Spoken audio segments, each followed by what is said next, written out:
வணக்கம் future AEs. நான் உங்கள் human engineer. TNPSC assistant engineer agriculture engineering exam preparation சீரியஸில் இன்றைக்கி நம்ம பார்க்க போகிறது மிகவும் முக்கியமான மற்றும் ஸ்கோரிங் யூனிட்டான ஃபார்ம் மெஷினரி. இந்த யூனிட்லிருந்து ஒவ்வொரு வருடமும் டைரக்ட் மற்றும் கான்செப்சுவல் கொஷின்ஸ் கேட்கப்படுகிறது. குறிப்பாக tractor, tillage implements, seed drill, combine harvester, sprayers, power transmission, field capacity, farm machinery economics, இந்த மாதிரி டாப்பிக்கில் ரிப்பீட்டட் கொஷின்ஸ் வருவது common.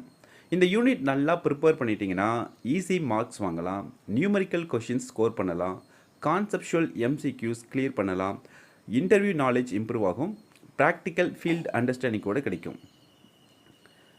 Next farm power source பற்றி பார்க்கலாம்.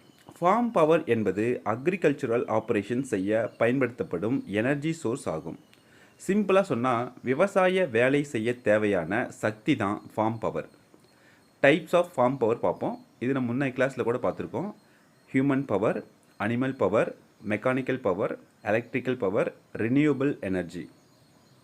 ஹியூமன் பவரில் பார்த்தீங்கன்னா இது மனித உழைப்பு. எக்ஸாம்பிள் என்னென்ன வேலை பார்க்கலான்னா ஹேண்ட் ஹோ, சிக்கிள், ஸ்பேடு, இந்த கருவியெல்லாம் வச்சு பண்ணலாம். அனிமல் பவர் அப்படின்றது எதை புல்லக்ஸ், பஃபலோ இதை யூஸ் பண்ணி பண்ணுறது. Mechanical power tractor, power tiller, diesel engine use பண்ணி பண்ணுறது. Electrical power electric motor, pump set. Renewable எனர்ஜிங்கிறது solar pump, biogas engine, windmill, இதெல்லாம் ரினியூவபிள் எனர்ஜி. இம்பார்ட்டன்ட் பாயிண்ட்ஸ் பார்ப்போம். இந்த ஹியூமன் பவர் சோர்ஸில் low efficiency, low cost. Animal power சோர்ஸில் medium efficiency, medium cost. டிராக்டரில் high efficiency, high cost. Solar அதில் பார்த்தீங்கன்னா eco friendly, initial cost ஹையாக இருக்கும். ஒரு மாடல் எம்சிக்யூஸ் பார்ப்போம். Which is the most efficient farm power source? அதுக்கு A human, B animal, C mechanical, D manual. சரியான answer mechanical. அதாவது which is the most efficient farm power source அப்படின்னா mechanical power source தான். Mechanical power provides high efficiency, speed and field capacity. அதனால தான். Tractor types and components பார்க்கலாம். Tractor அப்படின்னா farm இம்ப்ளிமெண்ட்ஸை pull மற்றும் ஆப்ரேட் செய்ய பயன்படுத்தப்படும் self propelled power unit. Type of tractors இது பேஸ்ட் ஆன் பர்பஸை பொறுத்து utility tractor, row graph tractor, garden tractor, industrial tractor அப்படின்னு பிரிக்கலாம். பேஸ்ட் ஆன் வீல் அதை பொறுத்து டூ வீல் டிராக்டர், அதாவது வீல் டிராக்டர், கிராவலர் டிராக்டர் அப்படின்னு சொல்லலாம். Main components engine, clutch, gearbox, differential, PTO, hydraulic system, steering system, brake system. இந்த tractor working principle பார்க்கலாம். Engine power generate பண்ணும், கிளச் என்ஜின் பவர் ஜென்ரேட் பண்ணும், clutch power transmit பண்ணும், gear box speed control பண்ணும், differential turning facilitate பண்ணும், PTO இம்ப்ளிமெண்ட்ஸை operate பண்ணும். Important terms பார்க்கலாம். பிடிஓ அப்படின்னா பவர் டேக் ஆஃப், அதாவது இம்ப்ளிமெண்ட்ஸுக்கு பவர் சப்ளை செய்ய பயன்படும் சாஃப்ட். ஸ்டாண்டர்ட் பிடிஓ ஸ்பீடு எவ்வளோ இருக்கணும் அப்படின்னா 540 ஆர்பிஎம் இருக்கணும். அதாவது ரெவல்யூஷன் பர் மினிட், ஒரு நிமிஷத்துக்கு 540 சுற்றுகள் சுற்றணும். அதுதான் ஸ்டாண்டர்ட் பிடிஓ. டிராக்டர் வெஸ் பவர் டில்லர் ஒரு கம்பேரிஷன் பார்க்கலாம். Tractor high power, power tiller low power. Tractor large ஃபார்முக்கு யூஸ் பண்ணலாம், பவர் டில்லர் ஸ்மால் ஃபார்முக்கு யூஸ் பண்ணலாம்.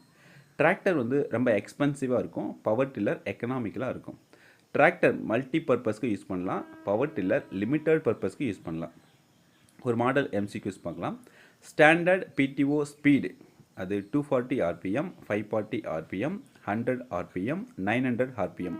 சரியான ஆன்சர் 540 ஆர்பிஎம். அதாவது standard PTO speed 540 RPM. Next SI and CI engines. SI engines அப்படின்னா spark ignition engine. இதோட fuel petrol, ignition spark plug. அதாவது நீங்கள் பெட்ரோல் இன்ஜினா டீசல் இன்ஜினா கண்டுபிடிக்கணும் அப்படின்னா நீங்கள் ஸ்பார்க் பிளக் இருந்தது அப்படின்னா அது எஸ்ஐ என்ஜின். சிஐ என்ஜின் பார்க்கலாம். சிஐ என்ஜினா கம்ப்ரெஷன் இக்னிஷன் என்ஜின். இது fuel diesel, ignition compression heat. அந்த அழுத்தத்தை உயர் அழுத்தத்தினால ஏற்படக்கூடிய அந்த வெப்பத்தினால அது எரிஞ்சிடும். இதுக்கு ஃபியூல் டீசல். ஒரு சின்னதாக கம்பேரிஷன் டேபிள் பார்க்கலாம். எஸ்ஐ என்ஜின் அப்படின்னா பெட்ரோல், சிஐ என்ஜின்னா டீசல் யூஸ் பண்ணுறோம். எஸ்ஐ என்ஜினில் ஸ்பார்க் பிளக் இருக்கும், சிஐ என்ஜினில் ஸ்பார்க் பிளக் இருக்காது. SI engine low efficiency, CI engine high efficiency. SI engine light வெயிட்டாக இருக்கும், சிஐ என்ஜின் ஹெவியாக இருக்கும். SI engine high speed use பண்ணலாம், சிஐ என்ஜின் லோ ஸ்பீடு. ஒரு important exam point பார்க்கலாம். Most tractors use CI engine, அதாவது diesel engine. அதிகப்படியான டிராக்டரில் நம்ம டீசல் என்ஜின் தான் யூஸ் பண்ணுறோம், அதாவது கம்ப்ரஷன் இக்னிஷன். ஒரு மாடல் எம்சிக்யூஸ் பார்க்கலாம். Which engine is used in tractors? SI engine, CI engine, steam engine, electric engine. சரியான answer CI engine. Primary tillage implements பார்க்கலாம். பிரைமரி டில்லேஜ் இம்ப்ளிமெண்ட்ஸ்னால் initial soil working operation is called primary tillage. இனிஷியலாக soil work பண்ணுறோம் பார்த்தியா, அந்த cut பண்ணுறது அதான் primary tillage சொல்கிறோம். Initial soil working operation is called primary tillage. Primary டில்லேஜோட இம்ப்ளிமெண்ட்ஸ் பார்க்கலாம். Country flow, mould board plough, disc plough, chisel plough, sub soiler. மோல்டோர் ப்ளோ பார்த்தோம் அப்படின்னா இதனுடைய என்ன ஃபங்க்ஷன்ஸ்னால் cut the soil, invert soil, bury weeds. Main parts மோல்டோர் ப்ளோவுக்கு share, mould board, land side, frog. இதில் வந்து நீங்கள் பார்த்தீங்கன்னா என்னுடைய டெஃபினேஷன்லாம் படித்து வைக்கணும். ஷேர்னா என்ன, மோல்டு போர்ட்னா என்ன, அது எத்தனை வகைப்படும், லேண்ட் சைடு வந்து எதுக்கு யூஸ் பண்ணுறாங்க, ஃப்ராக் எதுக்கு, அந்த பார்ட்ஸை பற்றியான டெஃபினேஷன்ஸும் அதனுடைய யூசஸும் நீங்கள் தெரிஞ்சு வச்சுக்கணும். இதெல்லாம் வந்து எம்சிக்யூஸில் நிறைய கேட்பாங்க, லாஸ்ட் டைம் கூட கேட்டிருக்காங்க. இதோட அட்வான்டேஜஸ் பார்த்தீங்கன்னா good soil inversion, weed control. Disadvantages more power required. Next disc plough. Disc plough suitable for hard soil, sticky soil, root infested land. அதாவது இந்த ரொம்ப ஹார்ட் சாயில்லையும் களிமண் எங்கே இருக்குதோ அங்கே தான் டிஸ்ப்ளோ யூஸ் பண்ணுவாங்க. ஏன்னா மோல்டு ப்ளோவில் வந்து பார்த்திங்கன்னா ஸ்லைடிங் கான்டாக்ட், அது வந்து டிஸ்ப்ளோ அந்த கிளே சாயிலில் போகும்போது அது அப்படியே மண் இறுக்கி பிடிச்சிக்கும், அதை முன்னாடி வந்து ஃபார்வர்டாக போகாது. வேறு சார் டிஸ்பிளே பார்த்தீங்கன்னா கிளே சாயில் யூஸ் பண்ணும்போது இது வந்து ரோலிங் கான்டாக்ட்டுங்கனால மண் வந்து இறுக்கி பிடிக்காது, அப்படியே சுற்றிக்கிட்டு போயிட்டே இருக்கும்.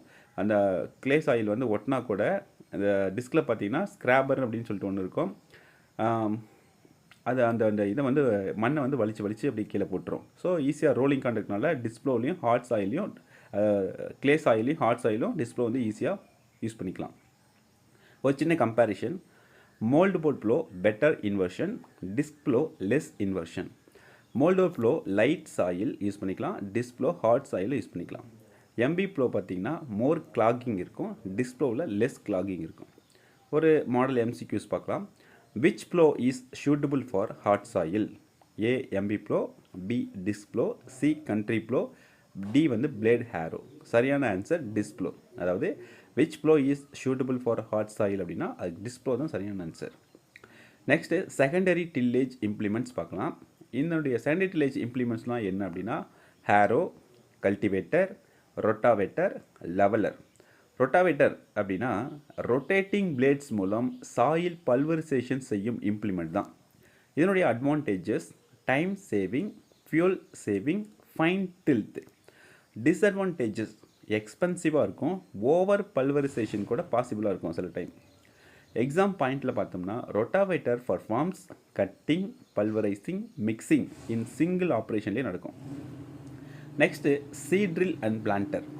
சீட்ரில் அப்படின்னா யூனிஃபார்ம் டெப்த் அண்டு ஸ்பேசிங்கில், அதாவது யூனிஃபார்ம் டெப்த் அண்டு ஸ்பேசிங்கில் சீட்ஸ் பிளேஸ் செய்யும் இம்ப்ளிமெண்ட்.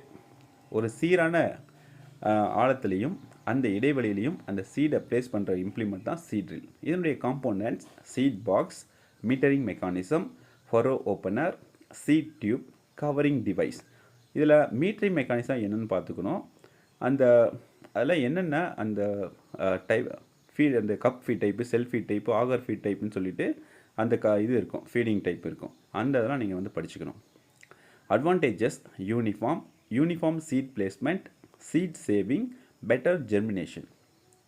இந்த கேலிப்ரேஷன் ஃபார்முலா நீங்கள் பார்த்துக்கணும். சீட் ரேட்டு, அதாவது சீட் ரேட்டு, அந்த கேலிப்ரேஷன் ஃபார்முலா என்ன, சீட் ரேட் ஒரு ஏக்கருக்கு வந்து எவ்வளோ சீடு அப்ளை பண்ணணும் அப்படின்னா எவ்வளோ சீடு வந்து எத்தனை கிலோ சீடு தேவை அப்படின்னு சொல்லிட்டு ஒரு ஃபார்முலா இருக்குது. அதை நீங்கள் வந்து படிச்சுக்கோங்க, எக்ஸாமில் கேட்கறதுக்கான வாய்ப்பு இருக்குது. ஒரு மாடல் எம்சிக்யூஸ் பார்க்கலாம். Which implement ensure uniform seed placement? Harrow, plough, seed drill, cultivator. சரியான ஆன்சர் சீட்ரில். அதாவது which implement ensures uniform seed placement அப்படின்னா சீட்ரில். Plant protection equipment. இதனுடைய டைப்ஸ் பார்த்தீங்கன்னா ஸ்ப்ரேயர், டஸ்டர். ஸ்ப்ரேயரோட components tank, pump, agitator, nozzle, pressure gauge. Nozzle types அதனுடைய use பார்க்கலாம். Hollow cone nozzle வந்து இன்செக்டிசைடில் யூஸ் பண்ணுறாங்க. ஃப்ளாட் ஃபேன் நாசில் ஹெர்பிசைடு அழிக்க யூஸ் பண்ணுறோம். ஃப்ளட் ஜெட் நாசில் வந்து சாயில் அப்ளிகேஷனில் யூஸ் பண்ணுறோம். ஒரு model MCQs, hollow cone nozzle is mainly used for herbicide, insecticide, fertiliser, irrigation. சரியான ஆன்சர் இன்செக்டிசைடு. ஹார்வெஸ்டிங் மிஷினரி அதனுடைய டைப்ஸ் பார்க்கலாம். Sickle, reaper, binder, combine harvester. Combine harvester என்னென்ன ஆப்ரேஷனாக பண்ணுதுன்னா, அது ஒன்றுக்கும் மேற்பட்ட ஆப்ரேஷன், அது கம்பைன்ட் ஆப்ரேஷன் பண்ணுறது தான் கம்பைன் ஹார்வெஸ்டர்னு சொல்கிறோம். வெறும் த்ரெஷிங் மட்டும் பண்ணுறது தான் த்ரெஷர் அப்படின்னு சொல்லுவோம். இந்த கம்பைன் ஹார்வெஸ்டர் என்ன ஆப்ரேஷன் பண்ணுது அப்படின்னா, கட்டிங், த்ரெஷிங், க்ளீனிங், கலெக்ஷன் இத்தனை வேலையும் பண்ணுது. Advantages labour saving, time saving, high efficiency.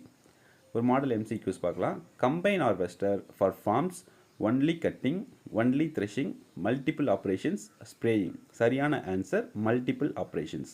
அதாவது combine harvester for farms multiple operations. Power tiller பார்க்கலாம். பவர் டில்லர்னா small self propelled machine used in small farms. அதாவது ஒரு சின்ன 1 ஏக்கர் 2 ஏக்கர் 1 ஏக்கர் தான் இருக்குது, சின்ன ஃபார்மாக இருக்குன்னா அங்கே யூஸ் பண்ணக்கூடிய ஒரு செல்ஃப் ப்ரொப்பல்டு மிஷின் தான் பவர் டில்லர். இது 2 வீல் டிராக்டர், வாக்கிங் பிஹைண்ட் டிராக்டர்னு சொல்லுவாங்க. இதனுடைய advantages suitable for wetland, small turning radius, low fuel consumption. Uses பார்த்தீங்கன்னா படலிங், டில்லேஜ், இன்டர்கல்ச்சுரல் ஆப்ரேஷனுக்கு யூஸ் ஆகுது. நெக்ஸ்ட்டு லேசர் அண்ட் லெவலர் அப்படின்னா laser guided precision land levelling equipment. இந்த laser level பார்த்தீங்கன்னா அதாவது ஃபீல்டு வந்து ஈவனாக லெவல் பண்ணும். அந்த 0 ஸ்லோப் இருக்கும், அதாவது ஸ்லோப்பே இருக்காது, அந்த அவ்வளோ அக்யூரேசியாக வந்து லெவலிங் பண்ணும் அப்படிங்கிறது தான் இந்த லேசர் லெவலோட uses. Laser guided precision land levelling equipment. இதனுடைய advantages water saving, uniform irrigation, increased yield. ஏன் இதில் வாட்டர் சேவிங்? இது ப்ளோயிங் எக்யூப்மெண்ட் தானே, இது எப்படி வாட்டர் சேவிங் பண்ணுது அப்படின்னா, நீங்கள் ஃபீல்டில் கொஞ்சம் ஒரு மேடு பள்ளமாக இருந்ததுன்னா அங்கே தண்ணி வந்து அதிகமாக நம்ம தேங்கி நிற்கும். நீங்கள் 0 ஸ்லோப் இருக்குது அப்படின்னா ஸ்லோப்பே கிடையாது, ஈவனாக எல்லாம் லேண்ட் லெவலாக இருக்குதுன்னா அங்கே நீங்கள் கரெக்டாக தண்ணி விட்டால் போதும்ல. இப்போ மேடு பள்ளமாக இருந்தால் தானே ஒரு பக்கம் அதிகமாக தண்ணியும் கம்மியாக தண்ணி இருக்கும். அப்போ லெவலாக இருக்கிறதுனால வாட்டர் சேவிங்ஸ் பண்ணும். Important point, water saving up to 20 to 30%. Laser level மூலிமா எவ்வளோ வாட்டர் சேவ் பண்ணலாம்னா 20 to 30%. இதை கொஞ்சம் செக் பண்ணிக்கோங்க டெக்ஸ்ட் புக்கில். Drone application in agriculture. Uses ட்ரோன்லாம் அக்ரிகல்ச்சர் எந்த மாதிரிலாம் பயன்படுத்துகிறாங்க அப்படின்னா spraying, monitoring, mapping, crop health detection. Advantages precision farming, labour reduction, time saving. Farm machinery economics. இதில் பார்த்தீங்கன்னா ஃபிக்ஸ்டு காஸ்ட்டு, ஆப்ரேட்டிங் காஸ்ட்னு இருக்குது. இந்த ஃபார்ம் மெஷினரி எக்கனாமிக்ஸில் ஃபிக்ஸ்டு காஸ்ட் அப்படின்னா டெப்ரிசியேஷன், இன்ட்ரெஸ்ட், இன்சூரன்ஸ் இதெல்லாம் இன்வால்வ் ஆகும். ஆப்ரேட்டிங் காஸ்ட்டில் பார்த்தீங்கன்னா fuel, lubrication, repair and maintenance இதெல்லாம் இன்வால்வ் ஆகும். சில முக்கியமான ஃபார்முலாஸ் இதில் பார்த்தீங்கன்னா depreciation formula, field கெப்பாசிட்டிக்கான formula, field எஃபிஷியன்சிக்கான formula. இதை வந்து நீங்கள் ஃபார்முலா கொஞ்சம் பார்த்துட்டு மனப்பாடம் பண்ணிவிட்டு அதில் வர சில சம்ஸ் வந்து கொஞ்சம் செக் பண்ணி பார்த்துக்கோங்க, போட்டு பார்த்துக்கோங்க. அது மோஸ்ட் எக்ஸ்பெக்டட் கொஷின்ஸ். இதில் பார்த்தீங்கன்னா இது மட்டுமே இல்லை, ஒரு மாடலுக்காக சொல்கிறேன், இந்த மாதிரியான கொஷின்லாம் கேட்க வாய்ப்பு இருக்குது. நீங்கள் இதை படிக்கும்போது பார்த்தீங்கன்னா ஸ்டாண்டர்ட் பிடிஓ ஸ்பீடு அது என்ன அப்படின்னு தெரிஞ்சுக்கணும். 2 difference between SIN and SI engine and CI engine அதை பார்த்துக்கோங்க. அட்வான்டேஜஸ் ஆஃப் ரொட்டாவேட்டர் அதை படிங்க. Types of nozzles, functions of combine harvester, field capacity formula, components of seed drill, MB plough parts அதாவது mouldboard plough parts, tractor transmission system and farm machinery economics. இதெல்லாம் என்ன அப்படின்னு சொல்லிட்டு definition வந்து நீங்கள் புக்கில் படிச்சுக்கணும். ஒரு குயிக் ரிவிஷன் பார்க்கலாம். டிராக்டர் என்ஜின் அது வந்து CI engine, compression ignition engine, diesel use பண்ணி பண்ணுறது. PTO speed, standard PTO speed எவ்வளோ இருக்கணும்? 540 RPM இருக்கணும். ரொட்டாவேட்டர் அப்படின்னாவே ரோட்ரி டில்லேஜ். சீட்ரில் அப்படின்னா uniform placement.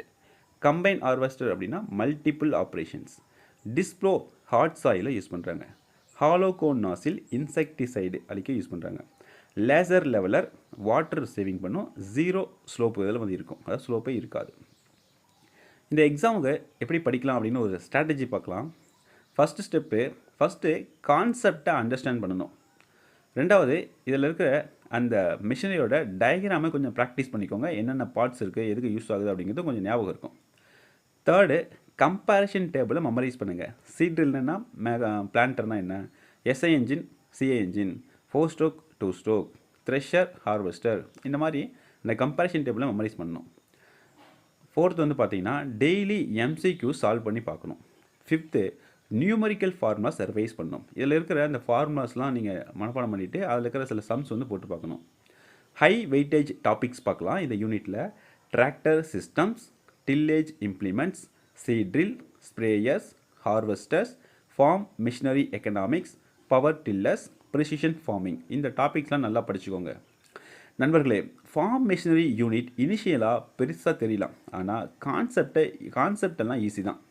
Diagrams plus MCQs plus comparison tables மட்டும் ஸ்ட்ராங் பண்ணிக்கிட்டிங்கன்னா இந்த யூனிட்டில் ஈஸியாக மார்க் வாங்கலாம். கன்சிஸ்டன்சி தான் சக்ஸஸ்க்கான ஃபார்முலா. டெய்லி லிட்டில் இம்ப்ரூவ்மெண்ட் தான் பிக் அச்சீவ்மெண்ட்டை கொடுக்கும். Next TNPSC AE agriculture engineering officer ஆகிறது டெஃபினெட்லி பாசிபிள். இந்த கண்டென்ட் உங்களுக்கு பிடிச்சிருந்தது அப்படின்னா இந்த வீடியோவை லைக் பண்ணுங்கள், உங்கள் நண்பர்களுக்கு ஷேர் பண்ணுங்கள். தொடர்ந்து இந்த மாதிரி அப்டேட்ஸ் வேணும் அப்படின்னா இந்த சேனலை சப்ஸ்கிரைப் பண்ணுங்கள். All the best future AE. இந்த எக்ஸாமுக்கான கம்ப்ளீட் மெட்டீரியல் எங்ககிட்ட அவைலபிளாக இருக்குது. இந்த எக்ஸாம் ப்ரிப்பேர் பண்ணக்கூடிய மாணவர்கள் முழுமையான மெட்டீரியல் தேவைப்பட்டால் இந்த ஸ்க்ரீனில் இருக்கிற வாட்ஸ்அப் நம்பர் மூலம் எங்களை தொடர்பு கொள்ளவும்.